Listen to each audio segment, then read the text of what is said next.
6 సంవత్సరాల క్రితం అండి నర్సరీకి వెళ్ళి నేను ఎడిన మొక్క ఈ కుండీతోటి చక్కగా ఉంది. బోన్సే మొక్క, అది బోన్సే మొక్క 1200 రూపాయలకి తీసుకొచ్చాను.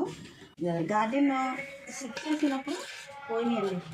దీంట్లో నేను ఏం పెడతానంటే హైబ్రిడ్ ఈ మొక్క పెడతాను. ఈ మొక్క ఏంటంటే హైబ్రిడ్లో ఫస్ట్ చిన్న మొక్క ఉండగానే కాయలు కాసేస్తుంది. బాగా ఎక్కువ పెద్ద వృక్షాల కింద ఈ మొక్కలు, అందుకని ఇలాంటి మొక్కలు వాటి కుండలో పెట్టేసుకొని వచ్చేస్తాయి. అందరూ అంటున్నారండి ఈ మొక్కలు అంటే అంత పిచ్చేంటి అని. ఆటోమేటిక్గా మరి మొక్క ఉందంటే మన పిల్లలు పెంచుకుంటున్నాం కదండి, ఒకరితో సరిపెట్టం కదా. అలాగే పిల్లలకి ఎలాగైతే మనం మంచి సరి చూసాం మొక్క కూడా అలా చూసుకోవాలి.